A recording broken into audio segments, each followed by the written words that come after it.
ॐ विश्वानि देव सवितर्दुरितानि परासु यद्भद्रं तन्नासु। ओम शांति शांति शांति। श्री सद्गुरुदेव भगवान की जय। प्रस्तुत विवेक चूड़ामणि चल रहा है और श्लोक क्रमांक 148वां कुछ शेष बाकी था।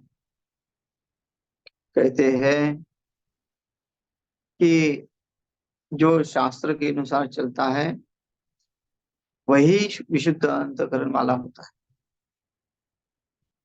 जो शास्त्रों को मानता है, शास्त्रों को समझता है, शास्त्र अध्ययन में रत है और केवल इ- इसलिए पढ़ रहा है कि उसको आत्म तत्व के बारे में जानना है। श्रुतियों को इसलिए निचोड़ रहा है कि मैं उसके जैसा वर्तन करूं। तो यहाँ कहते हैं श्रुति प्रमाण एक मते स्वधर्म निष्ठा त्वैवात्म विशुद्धिरस्य विशुद्ध बुद्धे परमात्म वेदनम तेनैव संसार समूल नाश। किससे नाश होने वाला है? समूल। केवल संसार का नाश नहीं, आपका जो अनंत जन्म से चल रहा है प्रारब्ध, उस प्रारब्ध का समूल नाश होने वाला है।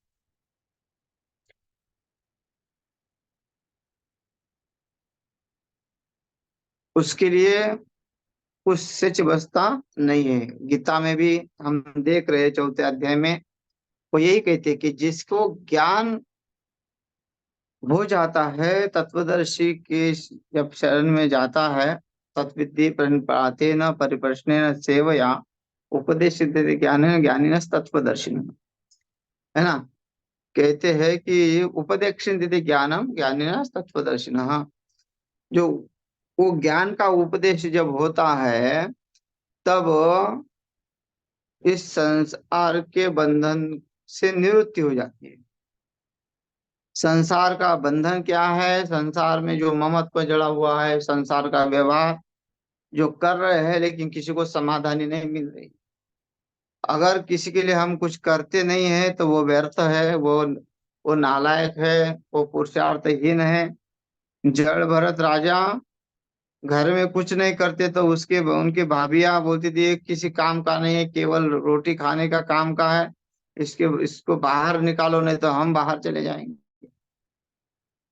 मतलब जो काम का है इस संसार में, जो आपके लिए कुछ कर सकता है, जो अपना स्वरूप को छोड़ के वो संसार के कार्य कर सकता है, वही संसार का प्रिय है। लेकिन परमात्मा का प्रिय कब बनेगा? जब वो अपने लिए कार्य करेगा, स्वयं को स्वयं से छूटने के लिए कार्य करेगा। भगवान को कष्ट तो होता ही है। जब भगवान इस धरातल पे आते हैं तो क्यों आते हैं? क्योंकि कर्म जो है शास्त्र के अनुसार नहीं करते लोग, अपने मन मर्जी से जीते, भोग उपलब्धि के लिए दूसरे को कष्ट देते हैं। समाज में जो भी कष्ट किसी को देता है वो अपने सुख के लिए देता है। उसको आनंद आता है या उससे कुछ ना कुछ फायदा हो जाता है, तभी वो दूसरे को कष्ट देता है। तो ये ऐसा सुख नहीं चाहिए कि जो दूसरों को कष्ट दे के हमें सुख मिले। ऐसा सुख कितने दिन तक चलेगा? ये शरीर को कितना भी अच्छा रखो, इसको फूलों की माला से सजाओ, इसको बहुत सारे अत्तर लगाओ, लेकिन इसको एक दिन बिना कपड़े का उस गड्ढे में ही जाना है जिसमें उसके बहुत सारे कीड़े बनेंगे। अनगिनत कीड़े उसके बन जाते हैं। इस शरीर के ये अवस्था है। एक तो जलने से राख बन जाएगी। अगर ये इसकी जल समाधि दी जाए, जल में इसको प्रभावित किया जाए, तो मछलियां इसको खा के मछलियां की विष्ठा बनेगी। अगर इसको जमीन में दफनाया जाए तो इसमें कीड़े पड़ेंगे और वो कीड़े पे नष्ट हो जाएंगे। तो ये शरीर के ऊपर इतना ममत्व करके हम श्रुति विरुद्ध क्यों चलते हैं? क्योंकि अगर हम श्रुति विरुद्ध चलते हैं तो हमें केवल ये चार लोग ही मानेंगे। संसार के कुछ लोग मानेंगे, परिपूर्ण मानते नहीं है और पीठ पीछे वो गाली भी देंगे कि ये तो ऐसा ही बदमाश था, इसने बहुत सारा धर्म का खाया, धर्म से नहीं चला और नीति से चला। देखो, जो प्रामाणिक प्रमाण से चलता है, शास्त्रों के अनुसार चलता है, तो उसके पैर भगवान धो लेते और माता लक्ष्मी पंखा चलाने लगती है। इतनी आतुरता से सुदाम जी की राह देखते हैं भगवान, कब आएगा और कब मुझे ऐसे महात्मा की सेवा करने को मिले, कि महात्मा की सेवा करने में ही भगवान को संतुष्टि है। यहाँ वेदांत के विषय है। अगर हम दृष्टांत में जाते हैं, देखो कथानक है जो हर स्टेप बाय स्टेप है। जैसे हमको चार मुक्तियां मानते हैं, हम तो एक ही मुक्ति मानती है जो सायुज्य मुक्ति है। लेकिन कई लोग चार मुक्तियों को मानते हैं। तो क्या मानते हैं? सलोकता, समेतपता, स्वरूपता और सायुज्यता। तो सायुज्यता मुक्ति वो है जो बंधन से मुक्त करा दे, पुनः इस धरातल पर बंधन में ना आए। और बाकी मुक्तियां वो बंधनकारी है। सलोकता, जैसे हम बोल रहे ना, वैकुंठवासी हो गया, कैलाशवासी हो गया, तो भाई पुण्य पुण्य कर्म किया है तो उसको वहां भगवान का सानिध्य मिल रहा है, उस परमात्मा का सानिध्य उसको मिल रहा है। ये जो है अद्वैत मत वाले के प्रमाण है। लेकिन कैसा भी हो, हम भी शुरू में हमको पढ़ना ही पड़ता है। डायरेक्ट हमको एमए का ज्ञान नहीं होगा, हमको भी क्रम से जाना पड़ेगा। पूजा पाठ संध्या, पहले हमको लौकिक यज्ञ भी करने पड़ेंगे, जो अनुष्ठान करने पड़ेंगे, जप आदि करना पड़ेगा। उसके साथ साथ वो अध्ययन भी होता है। ये नहीं कि केवल अध्ययन ही करो और श्रुति प्रमाण है कि ब्रह्म सत्य और जगत मिथ्या, ऐसा बोलने से क्या होगा? वो ज्ञान नहीं होगा। क्योंकि तुम्हारे साथ उसकी साधना भी चाहिए। भक्ति, ज्ञान, वैराग्य, वैराग्य और भक्ति साथ में हो तो वो ज्ञान का अनुभव आ जाए। अगर भक्ति और वैराग्य साथ में न हो तो ज्ञान का अनुभव नहीं होता। ज्ञान केवल वैसे रटा हुआ रहता है। तो इसलिए वो ही कहने का तात्पर्य क्या है कि हम क्रम से अगर चलते हैं तो क्रम से तो भगवान परमात्मा को हमको अलग मानना ही पड़ेगा। हम जीव, ईश्वर अंश जीव अविनाशी है ना, अंश है भगवान का ही अंश है। और उस जीव का मतलब है शरीर। ये ईश्वर अंश जीव अविनाशी, अविनाशी है, विनाश नहीं है। ये वहां आत्मा लिया है। अंश जो है, जो जीवात्मा, और जीव अविनाशी वो आत्मा, वो उसका संबंध बना है कि ईश्वर अंश जीव अविनाशी। ये तो सकल सुख की राशि, जो साक्षात आनंद स्वरूप ही है। तो हमको एक, जब हम स्वयं आनंद स्वरूप है, हम स्वयं ज्ञानी है, तो हमको क्या करना है? इसका इसका फायदा क्या है? तो फायदा ये है कि तुम्हारा जो मन है बीच में, वो मन ही क्या है? जैसे पानी पर जमी हुई वो काई है। आगे दृष्टांत देंगे।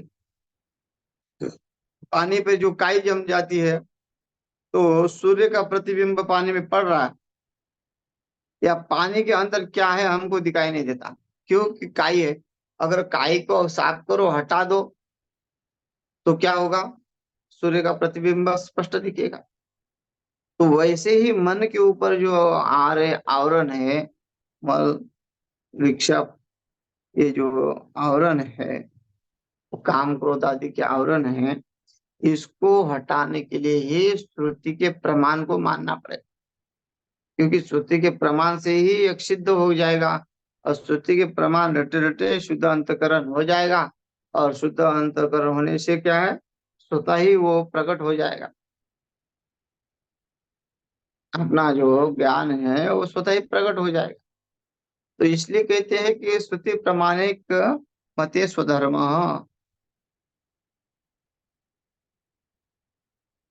अपने स्वधर्म का पालन करना पड़ेगा। स्वधर्म क्या कहता है? स्वधर्म का अर्थ क्या है? कि हमारा धर्म केवल एक ही है, कि हमें अपने आप का कल्याण करना।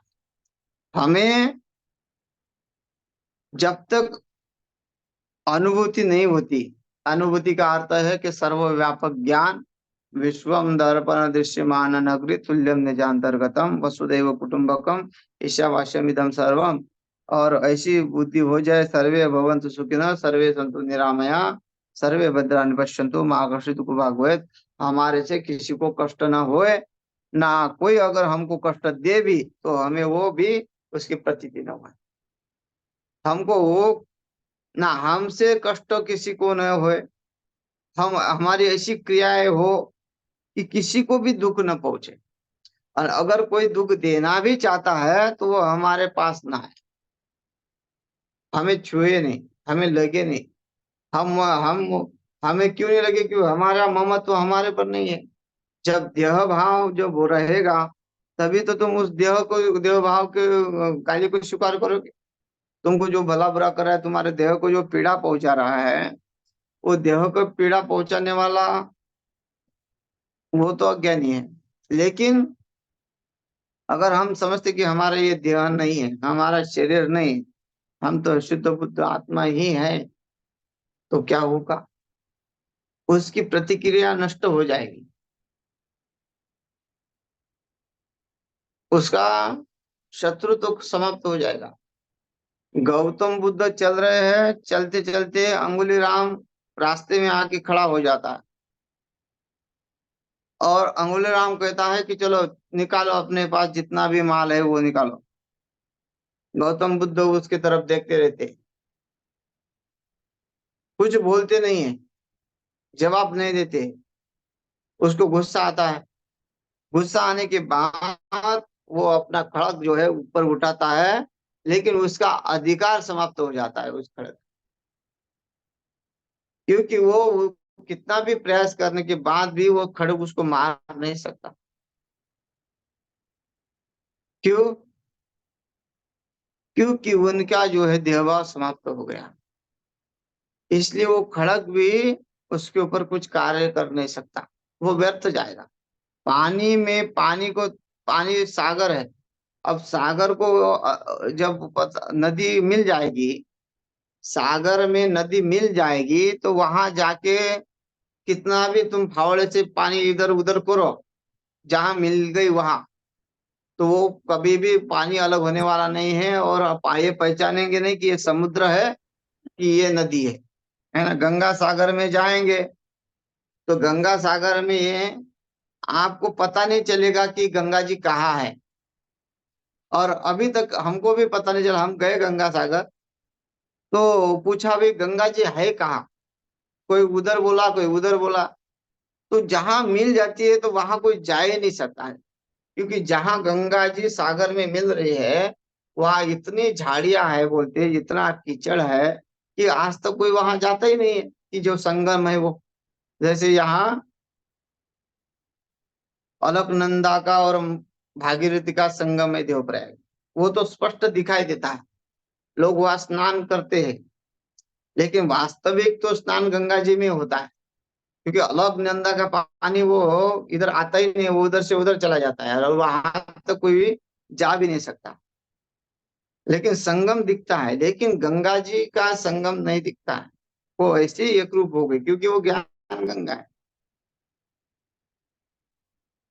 वहां समुद्र जो है एक रूप हो गई। तो हम अगर तोड़ने का प्रयास करेंगे, उसको अलग करने का प्रयास करके नहीं हो सकता। तो एक बार उस ज्ञान की स्थिति बन गई तो उसको कोई भी फिर उसको हटा नहीं सकता, उसको कोई अलग नहीं कर सकता अपने से। तो इसलिए अंगुली राम जो है उनका भक्त बन गया कि भाई ये जो अनुभूति आपके पास है वो हमको दीजिए। पर इसमें सामर्थ्य है लोहे को सोना बनाए, पर इसमें सामर्थ्य है लोहे को सोना बना देता है, लेकिन उतना सामर्थ्य नहीं है जो पारस अपने दूसरे को पारस बना। सोना तो बना सकता है लेकिन अपने जैसा नहीं बना सकता। लेकिन संत महात्मा वो अपने जैसा बनाते हैं। कागा से तो हंस बनावे, मिट जाए उरु के दाग रे, तेरी अच्छी बनेगी। जो कौवा है उसको हंस बनाने की शक्ति सामर्थ्य जो है, क्योंकि हंस होते हैं। हंस का अर्थ होता है कि जो यथार्थ ज्ञान को प्राप्त हो गया, सत्य ज्ञान को प्राप्त हो गया, वो उसने सत्य को स्वीकार किया और मिथ्य को छोड़ दिया। यानी हंस क्या करता है, दूध दूध पी लेता है और पानी को छोड़ देता है। वैसे ही यथार्थ ज्ञान को प्राप्त करता है और ये भौतिक जो है उसका त्याग कर देता है संत महात्मा।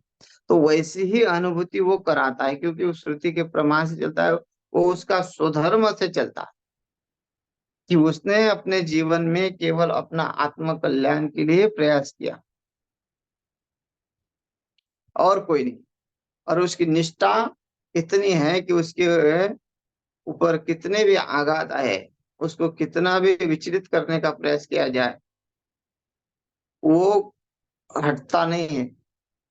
वो इतना उसका सिद्धांत फिट हो जाता है गुरु कृपा से कि उसकी निष्ठा कभी भी समाप्त नहीं होती, एक रूप रहती है। नचिकेता का देखो, अड़ गए एक अपने बात पे क्योंकि उसकी निष्ठा है। अगर निष्ठा नहीं होती तो वहां से स्वर्गों को प्राप्त करके वापस चले आते। ठीक है, हमको स्वर्ग चाहिए तो सो भौतिक सुख है। आजकल जो है थोड़ा कुछ पद मिल गया, प्रतिष्ठा मिल गई या कुछ मिल गया तो हम भगवान को भी मानते नहीं है, मंदिरों में नहीं जाते, तीर्थ यात्रा भी नहीं करते। कई लोग तीर्थ यात्रा नहीं जाते, बोलते क्या रखा है, सब भीड़ भाड़ है। भीड़ भाड़ तो होनी है, लेकिन जो वहाँ की जो गरिमा है, वहाँ की जो वहाँ का जो महिमा है, वो महिमा तो बदला नहीं है, वो महिमा वही का वही है। तो इसलिए जाना जरूरी है। काशी मरणान मुक्ति कहते हैं, काशी में जाने से मुक्ति मिल जाती है। उसका अर्थ तो यह है कि पहले काशी जो है ज्ञान नगरी थी, ज्ञान चर्चा होती थी तो इसलिए वो मुक्त होते थे। लेकिन फिर भी वहां के ऐसे संस्कार है कि आप वहां जाएंगे तो कुछ ना कुछ चर्चा होगी होगी। कुछ दिन रहेंगे, लोग मरते समय वहां रहते, अंत काल में तो सत्संग होता ही था। तो श्रुतियों के प्रमाण पर निष्ठा थी तो अपना कल्याण हो जाता था। इसलिए काशी में छोटी छोटी गलियां हैं, क्योंकि बहुत भीड़ रहती थी पहले, अभी भी भीड़ है। तो यहाँ यही है कि अगर हमारे धर्म पे, स्वधर्म पे हमारी निष्ठा है, और इसलिए अर्जुन को भी भगवान समझाते कि स्वधर्म निधनम श्रेय, पर धर्म भयावह।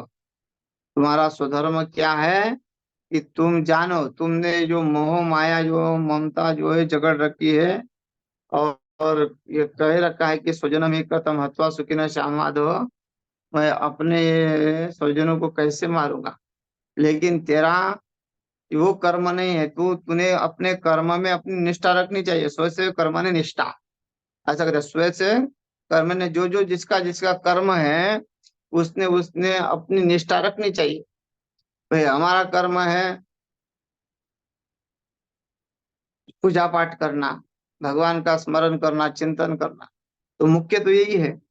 आश्रम बनाना या लोगों का जो है समाज सेवा में प्रवृत्त होना, वो गौण है, वो भी होता है जब मुक्त अवस्था को प्राप्त होता है तब वो कार्य कर सकते हैं। लेकिन जब तक हमारे हम पूर्णता को प्राप्त नहीं होते तब तक उस कार्य को हम गौण रखें, मुख्य नहीं रखें। समाज सेवा भी करे, अवसर 24 घंटे तो ऐसा चिंतन होता नहीं, लेकिन मन में चिंतन चलता रहे और समाज की सेवा भी चलती रहे, तो ये भी कार्य होता है जिसकी निष्ठा होती है। कहने का अर्थ है कि निष्ठावान पुरुष के है लक्षण। और निष्ठा तयेवात्म विशुद्धि। अब जब उसकी निष्ठा हो जाएगी तो वो विशुद्ध हो जाएगा, उसका अंतकरण जो पवित्र हो जाएगा। उसके अंतकरण में जो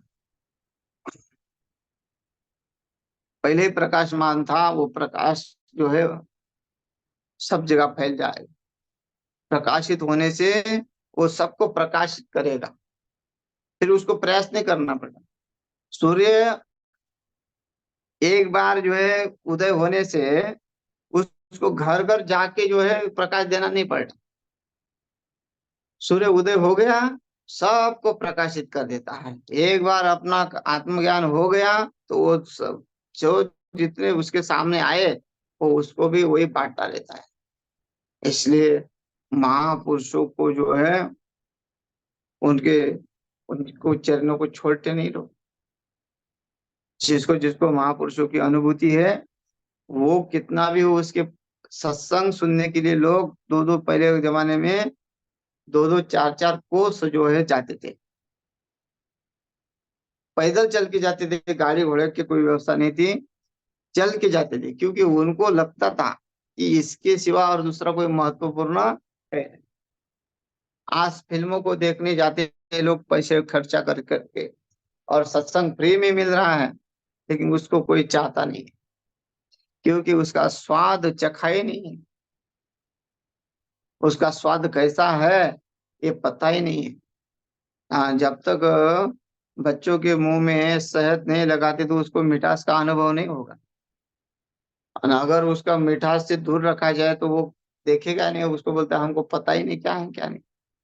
तो ये संस्कार अगर हमारे हो जाए, इसलिए तो पहले संस्कार हमारे हो जाए द्विज के ना, जनेऊ संस्कार हो जाते हैं तभी उस शास्त्रों के संस्कार पड़ जाते हैं। अब यहाँ विद्यालयों में जो कॉलेज चल रहे हैं उसमें कहाँ जनेऊ संस्कार होंगे और कौन से संस्कार की शिक्षा मिलेगी। तो उसके कारण क्या होगा, हम माता पिता की पुण्य ही होगी। माता पिता अगर संस्कारी होंगे तो थोड़े बहुत बालकों के संस्कार रहेंगे। ये भी नहीं कह सकते कि भाई वहां शिक्षा नहीं मिलती तो फिर बिगड़ नहीं।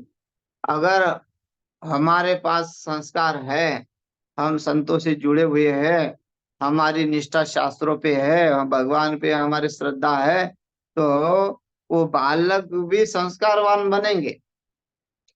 बाल बालक भी जो है उस भक्तिमय वातावरण में ढलेंगे। लेकिन लेकिन हम भी अगर उतना उससे ज्यादा प्रयास करेंगे तो वो भी उतना करेगा। लेकिन हम वही तक अगर सीमित रहेंगे तो वो भी वही तक सीमित रहेगा। मतलब जितना हमारे पास होगा वो उतना ही तो लेगा।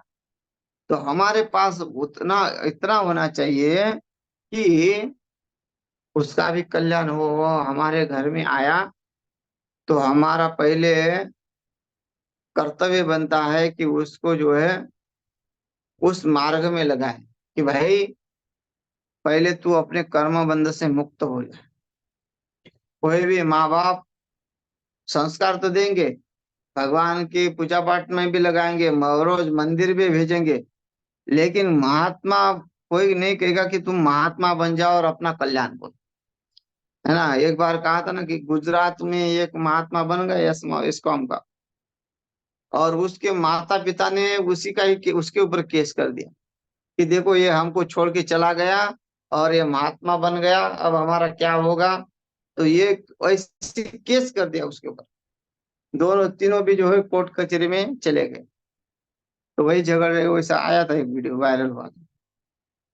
तो ये है कि हमारी निष्ठा होती है क्यों कह रहा हूँ कि अगर हमारी पूरी निष्ठा है, परमात्मा की तरफ हमारी पूरी निष्ठा है, तो जन्माद्यस्य यत, है ना, भगवान क्या है, परमात्मा, वो वही सबसे पहले है, जन्माद्यस्य यत, वो सबको जो है पैदा करने वाले हैं, और सबका पालन पोषण करने वाले भी है, सबकी रक्षा करने वाले भी है, सबको संभालने वाले हैं, है ना, शत्रु को भी समाप्त करने वाले हैं, मित्रों को वो प्राप्त कराने वाले हैं। तो अगर हमारी निष्ठा उनके पास है तो, क्योंकि देखा जाए कितना भी शत्रु प्रबल हो, लेकिन वो अगर ज्ञान है, शास्त्र का ज्ञान है, परमात्मा की तरफ निष्ठा है, तो उसका कोई कुछ नहीं बिगाड़ सकता। शत्रु तो होते रहते हैं, लेकिन उसका बिगाड़ेगा कुछ भी नहीं। तो यही है कि उस साधक जीवन में हमको ये प्राप्त करना है विशुद्ध ज्ञान। तो ये कहते विशुद्ध बुद्धि परमात्मा वेदनम, वो परमात्मा की तरफ, परम आत्मा की अनुभूति करता है। तेनेव संसार समूल नाश, जब संसार, जब वो परम आत्मा की अनुभूति करता है, तो तेन क्या है, उसके द्वारा संसार का समूल नाश हो जाता है। संसार का नाश का मतलब है कि संसार ये कि आग लग जाती है क्या, ये अपने आप मर जाते है, ऐसा नहीं। संसार का समूल नाश मतलब इसमें से अहंकार या ममत्व, ये देह भाव, ये सब समाप्त हो जाता है। संसार का समूल नाश मतलब जो संसार में जो माया है, संसार माया से जो निर्मित है, वो माया ही नहीं रही, माया ही समूल है। मूल क्या है, माया। माया से उत्पन्न हुआ ये जगत, ब्रह्म के दृष्टि में तो ये जगत है ही नहीं, क्योंकि वो निद्रा में है, और निद्रा से जैसे स्वप्न है, स्वप्न में जगत उत्पन्न हो रहा है, वैसे ही ये परमात्मा के इसमें से, स्वप्न से ये माया उत्पन्न हुई, जगत उत्पन्न हो, उससे उसका कोई संबंध नहीं, वो भी उनसे कोई संबंध नहीं रखता। वो दिखा भी रही है, दर्शा रही है, वो समाप्त भी कर रही है, जगत को दिखा भी रही है, और जगत का विनाश भी वही कर रही है। उसमें परमात्मा का कोई हस्तक्षेप नहीं। परमात्मा तो विशुद्ध है, उसको संसार की माया छूती भी नहीं है। वो अगर वो वहां आएगा तो संसार को मानेगा, तो वो अज्ञान में जाएगा, लेकिन इसलिए अज्ञान तो है ही नहीं। तो इसीलिए इस संसार का समूल नाश हो जाता है, जब उसको विशुद्ध ज्ञान प्राप्त होता है, श्रुतियों को प्रमाणित मानने से। तो ये कहते हैं कि श्रुति प्रमाण पर जिसकी श्रद्धा है, और जो स्वधर्म में निष्ठा रखता है,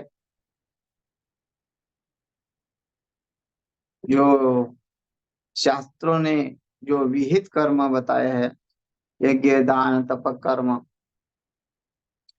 इसके अनुसार चलना और ईमानदारी से चलना, इसमें कि भाई कुछ भी मेरे से गलती ना हो, ऐसी अपनी क्रिया को चलते हुए वो अपने आत्म तत्व को प्राप्त कर लेता है। तो आगे दृष्टांत देते हैं, कोशेरनन्मयात्य पंचभिरात्मन संवृतो भाति, निशक्ति समुत्पन्नी शैवाल पटले रिवाम्बुवापिस्तम। ये कोशे, ये कहते हैं कि जो पंचकोश है, कोश का मतलब कोश के द्वारा, पंचकोश से बना हुआ है शरीर, अन्नमय कोश है, प्राणमय कोश है ना, मनोमय कोश है, विज्ञानमय कोश है, आनंदमय कोश, ये पंचकोश से बना हुआ है। और इन्होंने ही आत्मा को आवृत कर रखा है। अच्छा, एक कोशे के द्वारा, कोशे अन्नमायद्य, अन्नमय कोश इत्यादि द्वारा। अन्नमय आदि मतलब क्या है कि अन्नमय, प्राणमय, मनोमय, विज्ञानमय और आनंदमय, इसी ने क्या आत्मा को आवृत कर रखा है। और जब ये, जैसे दृष्टांत देते हैं, निज शक्ति समुत्पन्ने शैवाल पटले त्रिवाम्बु वापिस्तम। वापी का मतलब होता है तालाब। जो तालाब, पहले कहा था ना, तालाब में काई जमी हुई है, और काई के कारण जो है, ये काई क्या है, यही है अन्नमय कोश, प्राणमय कोश, विज्ञानमय कोश, है ना, मनोमय कोश, आनंदमय कोश, यही पांच जो है काई है। इसी से ये आवृत हुआ है, आत्मा ढका हुआ है। अगर ये समझ में आ जाए कि अन्नमय कोश क्या है, हमारा शरीर से संबंधित है, वो हमारे आत्मा से संबंधित नहीं है। प्राणमय जो है अपने आत्मा से संबंधित नहीं है, वो शरीर से संबंधित है। मनोमय, मन जो है आत्मा नहीं है, विज्ञान वो आत्मा नहीं है। और जो आनंदमय कोश है, वो आनंदमय कोश कैसा है, वो मतलब इनके द्वारा निर्मित वो आनंद कोश, वो भी आत्मा नहीं है। अगर हमें ये समझ में आए तो इसको हम हटा देंगे, तो हम स्वतः ही सिद्ध हो गए। तो यही इसका कहने का तात्पर्य है। तो समय हो गया है, शेष जो है अगले सत्र में देखते हैं। हरि ओम।